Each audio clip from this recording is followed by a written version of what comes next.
Hari Om. My name is Swami Satchitananda. This is the Shivananda Sadhana Kutir at the entrance. We have Shankara, who is the Param Guru, as we say, the first Guru for us in the line of Swamis. And then we also have on the right side, as soon as you come on the left side, next to the Lingam, we have a stone idol of Swami Sivananda, who is our Sadguru. Sadguru means Guru's Guru. Sadguru means Guru of the world, okay, of humanity. It's not a title that can be given by a person takes that title of Sadguru. A person is always given this title of Sadguru from his disciples and other people who have been affected by him. And we call him Sadguru because he represents all the most beautiful aspects of a Guru in our traditional culture. Everything that is to be known of a Guru is available in this person, whom we call Swami Sivananda. He was a doctor by profession, some of you may know, and it's only after the age of 35 or so that he actually went up to Rishikesh and then did his sadhana, took up the robes, and then he started this Divine Life Society, where this society still exists. For me, Swami Sivananda is a very personal relationship. I haven't talked about it much to the people. I don't like talking too much about something which is very personal to me, but I feel I should say something. He is actually my grandfather from my mother's side. My mother's father was one Brahmananda Saraswati, and he was a direct disciple of Swami Sivananda, and he was a grahasti. He had children, and my mother was his daughter, Brahmananda's daughter. So because of that relationship, I had come to a state in my life where all that I hunted for, I got mostly in terms of money and material things. There's still a big question mark left. My mother, before she expired, she asked me, "Are you happy?" I said, "No, I'm not happy." She said, "How can you say that? You got everything that you wanted. Why didn't you go to a Sadguru's place and see what he was to say for you?" After about 3 or 4 months, she expired. It was the last visit that I had practically with my mother. And Brahmananda has been there in the family because his wife used to stay with us till her last days. And she was my grandmother, so very close with her and things like that. So I was the only person who could actually meet Swami Brahmananda Saraswati. When he was a Jivan Mukta who took Samadhi in the Ganges, and as a young boy, I was the only person in the family who actually met him and taken his blessings. He gave the blessings for me. I really didn't even know what those blessings meant at that point of time. So they say, however, that if there is a sannyasi or a renunciate in the family, the 7 generations they call people. Those 7 generations that are coming after you and the 7th generation that are going before you. So this I came to know later on. But surely having him was a big advantage because many other issues of finding the Guru, of doing sadhana, what kind of sadhana to do, all those things were practically not a problem for me. Okay. Sivananda himself is not just an ordinary Guru. He was the Guru of Gurus. One of his major jobs as a holy man is that he developed many people and spread them across the world. And many of his disciples were in their own form a kind of a big Guru. So covering areas of bhakti, areas of Vedanta, areas of yoga, and so on and so forth. So he had this peculiar capacity to build other gurus. Okay? And some of them would not be gurus as we call them, but certainly they lived there, they lived the life of a Jivan Mukta, a life of a liberated man, of a person who knew everything and was available. So for me, Swami Sivananda has been a very peculiar experience. Because when I knew there was this big rustling going on, the only place I could go to was Shivananda. I could not think of anybody else in my mind. So I went there and I was in deep meditation for many, many months, seeking what to do with the life, why after so many things it doesn't make sense at all. And out of his communication that I got some clarity on that. And people say, do gurus really communicate? Are they really alive? Can you actually communicate with them? They have good respect. They will put their photographs. Very respectful towards them and do pujas and everything. But I have not yet come across many people that I met who said that yes, I think Swamiji has personally come and guided me. So, and I can understand that because I think in my desperation, I was prepared to give up everything. And I said that the time has come now, I'm not going to hold back anything at all. Maybe seeing that desperation, he laid the path, and after deep meditation, there would be very strong, serious communication about what to do, how to do, where to do, when to do, and so on and so forth. If somebody tells me today, can a person like that really communicate? I will say yes. Because when a person takes samadhi, we say the body is gone, but the person has not gone. The essential person has not gone. The Brahman goes nowhere. But to know it is something very different. To know it through personal communication, to know it through putting your problems and getting resolutions to those problems is not something which is at a much deeper level. And I think only thing I feel very lucky is that somewhere along the way, I had learned somewhere to just surrender and say I'm tired of everything else. Probably that helped me. I'm sure that helped me. So Shivananda was a person who stood out as an epitome, as a real ideal of how a renunciate life should be. Maybe he was an avatar, we don't know, maybe he was avatar of some god, but how do you spend that time? He was a standing example of that. If you look at his picture, if you look at his studies, stories, he lived what he said every second of his time. And I said, wow, that is something that if it happens even for 1 year for me, I'm happy in my life. 1 year, that's all I ask for. So, it's not what he did, but the way he did it. Venkateshananda has written on him, many other people have also written him. I don't want to go into those details. So, when I was out on the road, a Swami, I don't want to take the name of that person, it's not correct, actually had robbed me of some money which I had collected from poor people, from various people, for helping out different poor people, children for education, this, that. And I had kept it in his custody, hoping that after I finished my stay there, I could take that money and use it. But I was surprised that after a year and a half, this man refused to give me the money.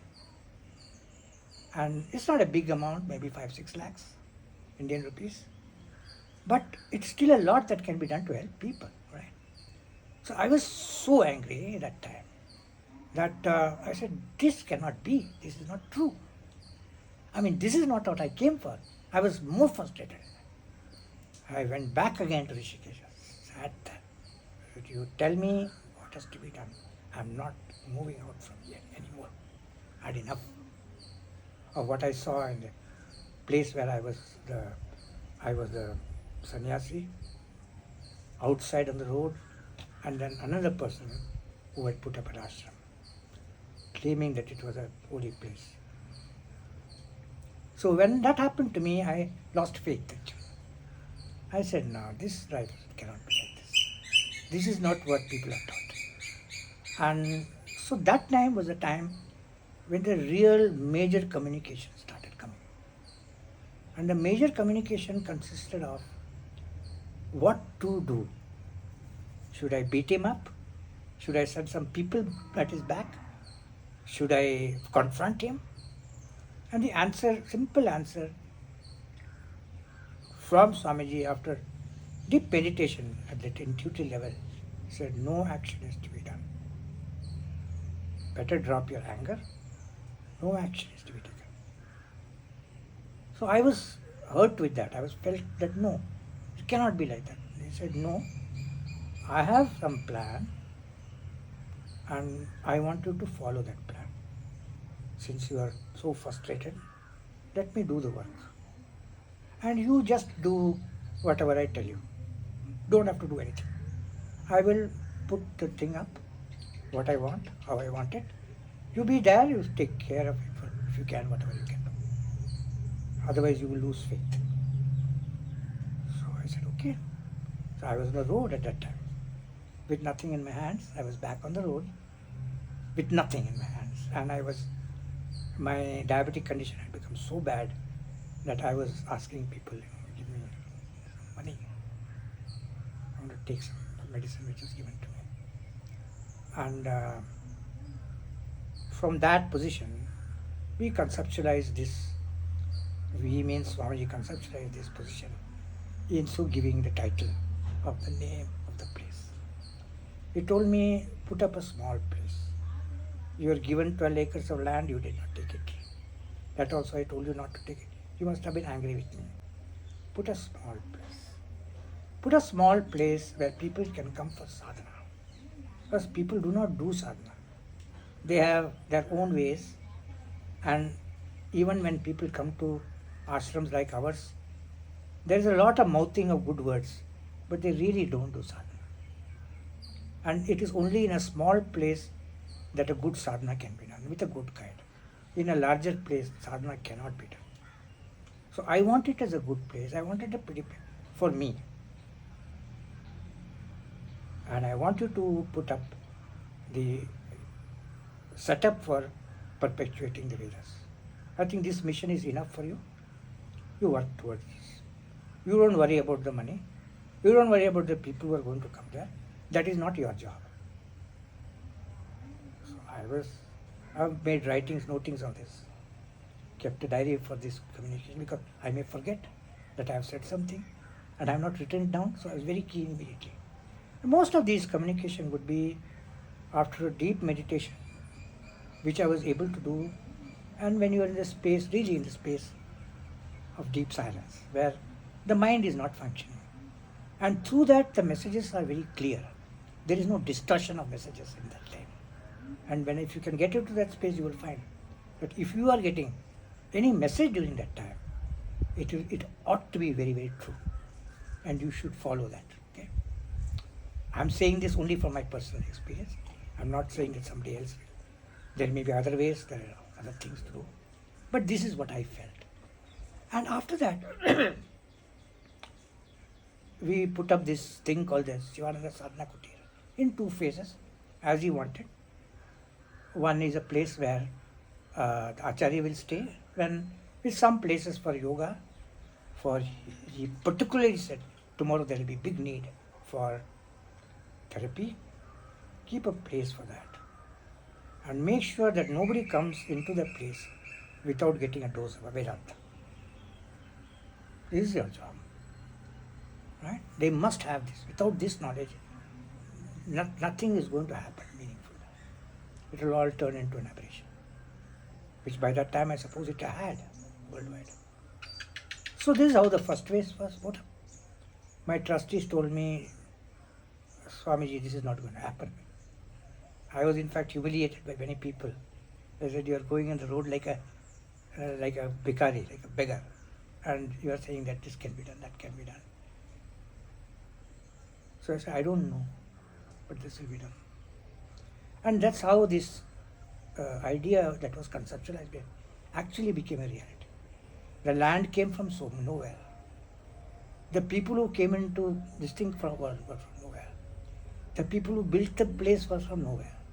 All of them had only one relationship, and that was with Swamiji. There was only one relationship. All the people who met in FB, all the people who could help in any way, if it is 100 rupees or 1 lakh rupees, all of them had only one. All of them had Shivananda as the base. Until today, there is not one person who has come here who does not have that base, in some form or the other. And so they are also people who see reality, but I refused to see that. I said, no, it's going to happen. It took us some time, but the beauty of it was, this kutir, it can be also called a Chitra Kutir, because what is going to happen here was never conceptualized. Suddenly from nowhere, a beautiful painter came, painter who nobody knew, and he has made this into an art house actually. Because these are all original paintings done after a tremendous amount of work with lot of bhakti. Right? The only thing between him and me was Shivananda.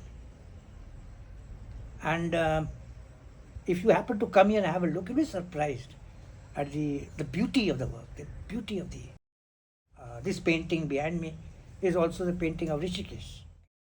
And the night it looks as if it shimmers the water body when the photograph is taken. So all this man suddenly turned up. I said, see, there are bricks and stones here. I don't think anybody would try to come here. No, Swamiji, it will be done. I know what to do. Yeah? Do it. Practically with only 5-line communication. To pick up what he wanted, Swamiji, and he put in the places where it was wanted by Swamiji, not by me. It was not something I conceptualized at all. And every painting has a value. And all has been done with some particular motivation. That I'm sure about now. And then this lingam came. People are looking for Swayambhu lingam elsewhere. Suddenly this man turns up from nowhere. And he sends us all the way from 1,000 or 2,000 kilometers away a Swayambhu lingam, which is not made by hand. Which people say is very powerful. And so on and so on. So forth. Ganesha came from Indonesia. Now why it came from Ganesha? I don't know the person. From nowhere. So when I look at the series of interventions, not one or two, the series of interventions of resources, of the people to do particular things, and others to get it done. This whole process was done during the heat of COVID time. All of you must have been in your house locked up. And this was a time when probably the only place where construction was going on in and around Chennai. And that was in this kutir. The people came here from outside villages, lived here, worked here, got it done. If somebody tells somebody this happened at that time, they don't believe me. The heat of that time. Not one person got COVID. None of the workers got COVID. Injured did not get COVID. And therefore this relationship of what happened here and the next that is happening for our second phase, whereas Veda Pathshala, the traditional transmission of Vedas from Guru to Shishya, Guru to Shishya, Shishya to Guru, Guru to Shishya, which has been going on for thousands of years now. He wanted it set up, and I think we are getting there. We have purchased the land. We are in the process of purchasing land. And suddenly the trustees are very confident that they can do it. And it will be done. So, what does Sivananda mean to me then? He, for me, is a personal guide. When I have a problem, right? If I have a problem which I cannot resolve, all I can do is sit down and train myself to his energy and sit there for some guidance to come. And there were quite a lot of serious issues, this I can tell you. And I have died on more than 4 occasions during this period of 4 or 5 years. 4 occasions, not 1 or 2. But it didn't happen. So all the answer that I got was, it didn't happen because it's not your time. When your time comes, I'll tell you. And I have been communicated even the time, so I know exactly when I have to go. And I have no qualms about it at all to tell the world this is when I'm going. But the guidance itself is so specific, so particular, that practically I didn't have to use my own intelligence level or my own understanding of things. And I said, I cannot be this man, certainly not. And even when I find difficulty with certain people who have got tremendous problems, and they come here and I don't have an answer for them, all I can do is sit down, pray, tell them, please do give some guidance. It's not so could the person suffering like this. And they've always gone back satisfied. I may have been used, but certainly I was not the author of many of these things. This is what I'm trying to tell you. Okay. I could say I'm the author, but that would be untruth. Of course, for Vedanta, I had a guru, a teacher, a guru. I had a Vedanta guru. I had a guru for discussing many other things, my sadhana, all that. But the person was pointed out by him. And with that only I was able to see that in the minimum time that was available to me. Because I was a grahasthi, I lived a life like you and me. I did my education, I was a management graduate. People are very respectful of management graduates because they can make more money. And so on and so forth. Good jobs, good respect, and all that. But at the end of it, when you find that no, the answer does not lie here, then is when you know that your time for understanding the basic truth, understanding has come. And you should not let it go. You should not say, it's nothing so important. It's so important. At that time, if you pick it up, sure you can reach the highest. And so he is like, what shall I say, my father, my brother, my sister, my girlfriend, my boyfriend, whatever you want to call it. In every relationship he is there. I do not, I cannot see myself acting without that. And today people come and tell me, Swamiji, what you're telling is a story. Sounds very good and all. But it does not happen. So I tell them no, confidently, it does happen. And if you go to enlightened gurus, they will tell you, sure it does happen. Sure it does happen. Then why doesn't it happen to a large number of people? Look at the number of people who have been touched by him. Right from Americas to Europe, to Africa, to South Africa, to Europe, to China, to Vietnam, to you name it, India, everywhere. Every city, large city has a name, road name by name of Shivananda. Every large city. The president and the prime minister of that country at that time used to come and see him, seek his blessings. And so he told me, don't worry about followers. Don't worry about trying to show off anything. They will know. Once the seed is put, what will be the result? That I will decide that. So don't worry about all that. And don't worry about going away, I can't get it done. When your job is done, I will take you. Don't worry about that. And this has given me the kind of fearlessness that is worse than a lion. I can stand and take anything I want. So, where can you get this kind of relationship? I have not had it with my parents. They are good people. I have not had it with my mother. The guidance, of course, they gave. She just pointed out where I need to go.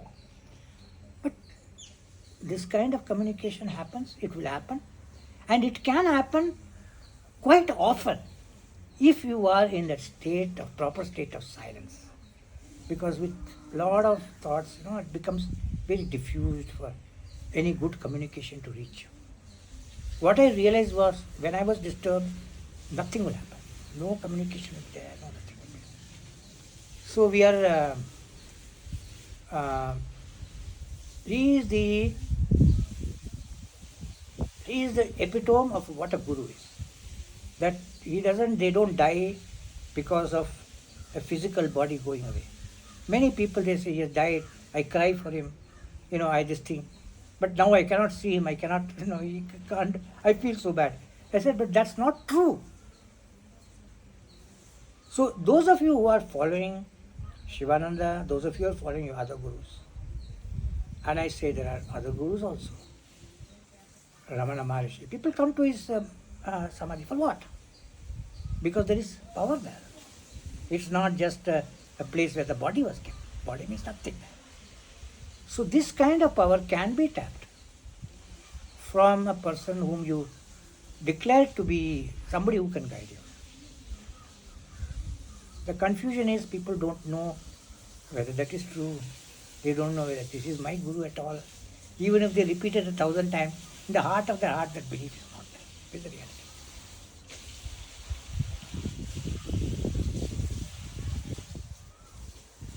So what do I do? The first thing we tried to do was try to get a stone granite statue of Swamiji. And the last thing that happened was, every other statue, everything was done, but his statue was not there. We tried 2-3 times, it did not happen. The face did not come out. It had to be rejected. We lost money on that. So that man said, you told me, and we have cut the stone here, you are saying it's not. So, and suddenly, one man suddenly came from somewhere, and he said, we do this. I told him, have you seen this man? He looked at it and I said, is Swami Sivananda? I said, yeah. He said, I want an idol done of him. There's a place there vacant. So Shankara was already there, but Sivananda was not there. Can you do it? I'll think about it and tell you in a week. After 1 week he told me yes. And he was able to do it with a lot of delay. He said, I'm having a lot of delay. We don't want to make mistakes here. And it doesn't look as if it's that complicated. But the thing was, we couldn't get his thing done. And finally when he came here, after that it has been really magic. People who come, people who are unknown, they come, they sit there and they cry. They may be Shivananda devotees, they may not be Shivananda devotees. They cry. Our sadhaks, 2-3 of the sadhaks were there, they come, they cry. So I can see that power here. Our trustees know that it is true now. Though they didn't believe me then, but they do believe that it's true. So what else can I say about this avatar of God actually? We say the greatest goal in life is reaching the state of Atman and Brahman. And that in that space there is no death. In that space only the body disappears, but there is no death. You are merged with the underlying principle of consciousness. Right? This is the highest teaching of Vedanta. And to see a man actually be there and actually come to be able to help you is quite mind-blowing. Right? Therefore, never in my mind have I doubted the teaching of Vedanta, and therefore I have been able to learn much more than probably what I was capable of. A lot of things can be said about him. Right now it's okay. This is enough, I think. Sometime we can talk about some other subjects. But I think for this time it's okay. You are welcome here to come here. You are welcome to see whether the atmosphere outside and the atmosphere inside, there is a difference. Because there is a perceptual difference. And if so, if you are coming for sadhana, when you come here, have you really got something out of it? Because the objective of this Sadhana Kutir is that people must get breakthroughs. They are suffering. They need breakthroughs in life. But so if we can see a breakthrough, coming here, then probably you'll be more convinced. I don't know. But nobody has gone empty-handed, right? These people have told me, including our trustees who are now, one of them are very seriously going into Vedanta, taking some guidance and going into it. And all the good for the trustees, all the good for the people who know this thing better. Maybe they have to take care of it tomorrow, so they better know something about it. So,